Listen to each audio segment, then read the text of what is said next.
3, 2, 1.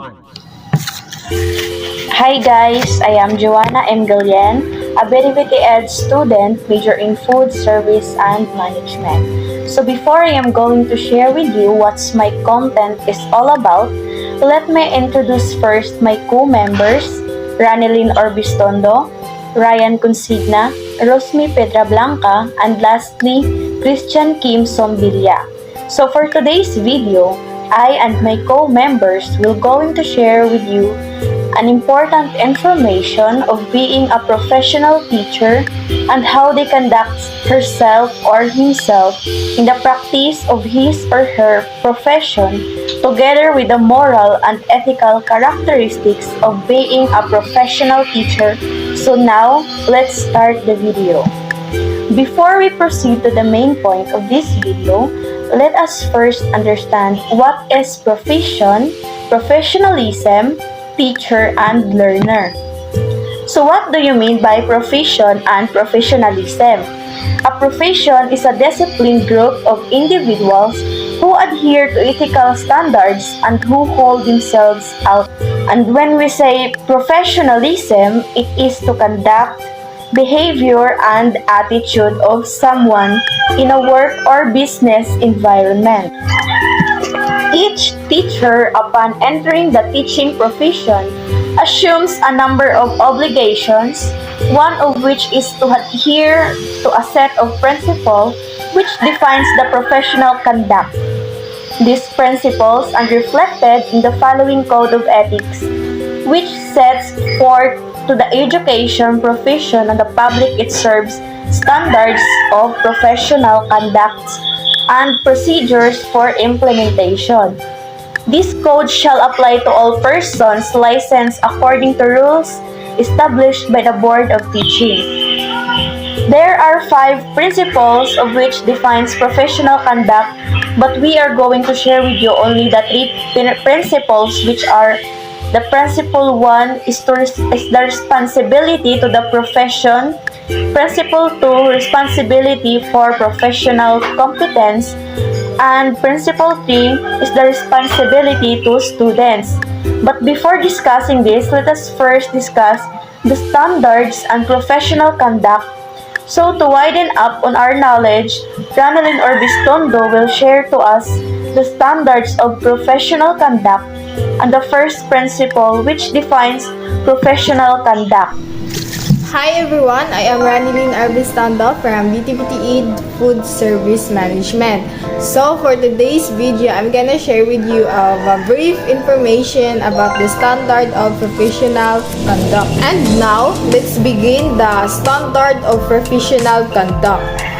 First, a teacher shall provide professional education services in a non-discriminatory manner.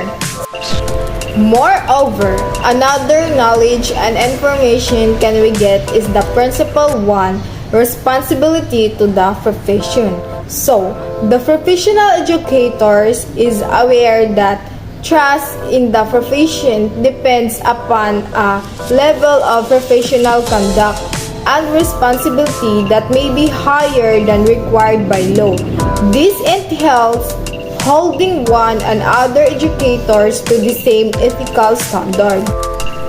Moreover, the professional educator demonstrates responsibility to oneself as ethical professional by: first, acknowledge the lack of awareness, knowledge, or understanding of the code is not in itself a defense to a charge of unethical conduct. So, those are the professional conduct and the responsibility to the profession, where all professionals must follow on it because it can lead them to be a professional personnel. So for the continuation of the first principle, we have the Ryan Consigna to profound our knowledge, and thank you. Good morning everyone, I am Ryan Consigna. I will teach you the professional educator fulfills the obligation to advise and attempt to resolve ethical issues by: first is confronting and taking reasonable steps to resolve conflicts between the code and the implicit or explicit demands of a person or organization. And the second, I will teach you the professional educator promotes and advances the profession within and beyond the school community trustees, influencing and supporting decisions and actions that positively impact teaching and learning, education, leadership, and student service. And now, continuation of this topic, I have here Joanna Galien to discuss to us the second principle. Joanna Galien will be the one who will be shared to us the principle to responsibility for professional competences. So, hi everyone, let me introduce myself. I am Rosmi B. Pedreblanca. So, I will be the one who will share with you the second principle, which is responsibility for professional competence. So, what do you mean by this principle? So, it means that the professional educator is committed to the highest level of professional and ethical practices, including demonstration of the knowledge, skills, and disposition required for professional competence.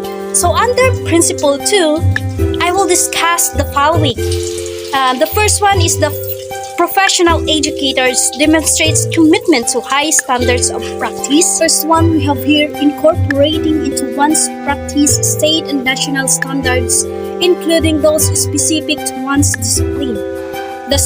So this time I am going to share with you the second highlights for this principle, which is the professional educator acts in the best interest of all students.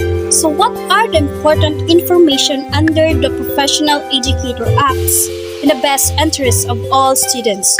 So the professional educator acts in the best interest of all students by the first one we have here, increasing students' access to the curriculum, activities, and resources in order to provide a quality and equitable educational experience. So that are the important information that under Principle 2. So as what I have said a while ago, this principle will highlight the levels of professional and ethical practice. This principle is very important to know and learn, especially for the future educator.